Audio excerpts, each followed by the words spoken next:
അപ്പോൾ നമ്മളിപ്പോൾ ഉള്ളത് കപ്പച്ചേരിയാണ്. കപ്പച്ചേരിയിൽ എൻ്റെ അഭിമാനമായി മാറിയിരിക്കുന്ന റിതിൻ രാജിൻ്റെ കൂടെയാണ്. കാരണം കീം പരീക്ഷയിൽ എഞ്ചിനീയറിംഗിൽ 10ാം റാങ്ക് നേടി നാടിൻ്റെ തന്നെ അഭിമാനമായി മാറിയ നമ്മുടെ കൊച്ചു കൂട്ടുകാരൻ നമ്മുടെ കൂടെയുണ്ട്. അപ്പോൾ റിതിൻ രാജ് ആദ്യം തന്നെ എല്ലാവിധ ആശംസകളും അറിയിക്കുകയാണ്. അപ്പോൾ ഏറ്റവും നല്ല മികച്ച വിജയമാണ് നേടിയിട്ടുള്ളത് 10ാം റാങ്ക്. അപ്പോൾ ഈ വിജയം പ്രതീക്ഷിച്ചിരുന്നോ? എക്സാം കഴിഞ്ഞ സമയത്ത് നല്ല രീതിയിൽ എഴുതാൻ പറ്റിയെന്ന് തോന്നി. എന്നാലും 10ാം റാങ്കിലേക്ക് എത്താൻ പറ്റുമോ അങ്ങനെയൊന്നും വിചാരിച്ചിട്ടില്ല. കിട്ടിയ സന്തോഷം തോന്നുന്നു. അപ്പോൾ നമ്മൾ ഈ പരീക്ഷയ്ക്കൊക്കെ തയ്യാറെടുക്കുമ്പോൾ എങ്ങനെയായിരുന്നു നമുക്ക് ഈ പഠന രീതി എങ്ങനെയാണ് ഈ നേട്ടത്തിലേക്ക് വന്നത്? എങ്ങനെയാണ്? ഞാൻ പേഴ്സണലി ഒരു ജെഇക്ക് വേണ്ടി റിപ്പീറ്റ് ചെയ്ത ഒരാളാണ്. ഞാൻ പാലാ ബ്രില്യനിൽ ഒരു കൊല്ലം റിപ്പീറ്റിന് പോയതാണ്. നേരെ അവിടുന്ന് ജെഇക്ക് വേണ്ടി പ്രിപ്പയർ ചെയ്യുന്ന സമയത്ത് കീമിൻ്റെ മോഡൽ എക്സാംസും അങ്ങനത്തെ കാര്യങ്ങളും എഴുതിയിരുന്നു. പരീക്ഷയിൽ 10ാം റാങ്ക് നേടി പ്രതീക്ഷിച്ചിരുന്നോ ഈ വിജയം നേട്ടം? എക്സാം കഴിഞ്ഞ സമയത്ത് നല്ല രീതിയിൽ എഴുതാൻ പറ്റിയെന്ന് തോന്നി. എന്നാലും 10ാം റാങ്കിലേക്ക് എത്താൻ പറ്റുമോ അങ്ങനെയൊന്നും വിചാരിച്ചിട്ടില്ല. കിട്ടിയ സന്തോഷം തോന്നി. അപ്പോൾ ഈ 10ാം റാങ്കിലേക്ക് എത്താൻ റിതിൻ പിന്തുടരുന്ന പഠന രീതി എന്താണ്? എങ്ങനെയാണ് ഇതിലേക്ക് എത്തുന്നത്? ഞാൻ +2 കഴിഞ്ഞ് ഒരു കൊല്ലം ജെഇക്ക് വേണ്ടി പാലാ ബ്രില്യനിൽ പോയി റിപ്പീറ്റ് ചെയ്ത ഒരാളാണ്. അന്നേരം അവിടെ നിന്ന് അവർ കോച്ചിങ് സിസ്റ്റത്തിൽ നിന്ന് ജെഇക്ക് വേണ്ടി പ്രിപ്പയർ ചെയ്തിരുന്നു. അങ്ങനെ കീമിൻ്റെ മോഡൽ എക്സാംസും അങ്ങനത്തെ കാര്യങ്ങൾ എഴുതി കീം എക്സാമിൽ ഇപ്പം 10ാം റാങ്ക് കിട്ടിയതാണ്.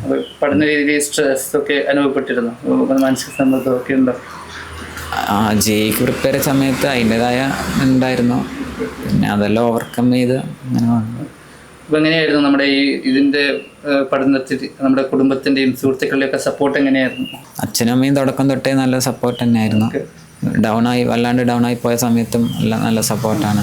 പിന്നെ ടീച്ചേഴ്സ് ആയാലും ഞാൻ ക്ലാസ്സിൽ തന്നെ ശ്രദ്ധിച്ച് അങ്ങനെ പഠിക്കുന്ന ഒരാളാണ്. അന്നേരം നല്ല ടീച്ചേഴ്സിൻ്റെ അടുത്ത് പഠിക്കാൻ പറ്റിയത് ഒരു ഭാഗ്യമായിട്ട് കരുതുന്നു.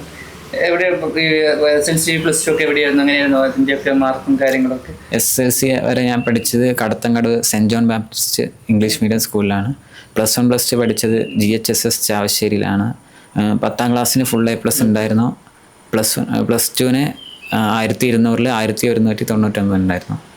അപ്പോൾ ഈ എഞ്ചിനീയറിംഗിലൊക്കെ പോകുന്നത് അപ്പോൾ ഏത് ഫീൽഡിലേക്ക് ഏത് ബ്രാഞ്ചിലേക്ക് പോകാനാണ് താല്പര്യം? ഇപ്പം ജെഇ അഡ്വാൻസിന് 1922 റാങ്ക് ഉണ്ടായിരുന്നു. ജെഇ മെയിൻസിന് 2106 റാങ്ക് ഉണ്ടായിരുന്നു. നേരം ജോസ് ഫസ്റ്റ് അലോട്ട്മെൻറ്റ് ഇപ്പം കഴിഞ്ഞു. അതിൻ്റെ അകത്ത് കിട്ടിയിട്ടുള്ളത് IIT ഹൈദരാബാദിൽ ആർട്ടിഫിഷ്യൽ ഇൻ്റലിജൻസ് ആണ്. കോഡിങ് ഫീൽഡിനോട് തന്നെ നല്ല താല്പര്യമുണ്ട്. നേരം അങ്ങോട്ട് തന്നെ പോകാനാണ്. അപ്പോൾ നമ്മളിപ്പോൾ നമ്മുടെ ഒരുപാട് വിദ്യാർത്ഥികൾ +2 കഴിഞ്ഞ് കീം പരീക്ഷ എഴുതാനൊക്കെ തയ്യാറായി നിൽക്കുന്നുണ്ട്.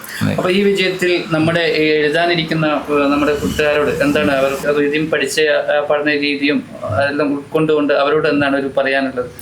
കീമിനെന്ന് പറയുമ്പം NCERT മാക്സിമം കവർ ചെയ്ത് പഠിക്കാൻ നോക്കുക. NCERTയിലെ കണ്ടൻറ്റ് അതിൻ്റെ അകത്തെ ക്വസ്റ്റ്യൻസ് അത് തന്നെ ബേസ് ചെയ്തിട്ടാണ് ക്വസ്റ്റ്യൻസ് വരുന്നത്. പിന്നെ മാത്സിന് വെയിറ്റേജ് കൂടുതലുണ്ട്. നേരെ മാത്സ് ഒഴിവാക്കാണ്ട് മാത്സ് അത്യാവശ്യം പഠിക്കാൻ നോക്കിയാൽ ഒരു അഡ്വാൻറ്റേജ് ആയിരിക്കും. അപ്പോൾ എങ്ങനെയുണ്ട് നമ്മുടെ കൂട്ടുകാരെയൊക്കെ എന്താണ് ഈ വിജയം അറിഞ്ഞാൻ പാടും? എന്താണ് അവരുടെയൊക്കെ ഒരു സമീപനം, സപ്പോർട്ട് എങ്ങനെയാണ്? എല്ലാവരും സന്തോഷം തന്നെയാണ്. അതെ. ഇപ്പോൾ വലിയ സന്തോഷത്തിൽ തന്നെയാണ് കുടുംബക്കാർ മാത്രമല്ല വീട്ടുകാരും നാട്ടുകാരും അടക്കം ഒരുപാട് സന്തോഷത്തിൽ തന്നെയാണ്. ഒട്ടനവധി ആളുകളാണ് മൊമെൻ്റൊക്കെ ആയിട്ട് നമ്മുടെ റിതിനെ കാണാൻ വരുന്നത്. അപ്പോൾ എല്ലാവിധ ആശംസകളും ഇനി ഉയരത്തിലെത്താനുള്ള എല്ലാ ആശംസകളും നേരുകയാണ്.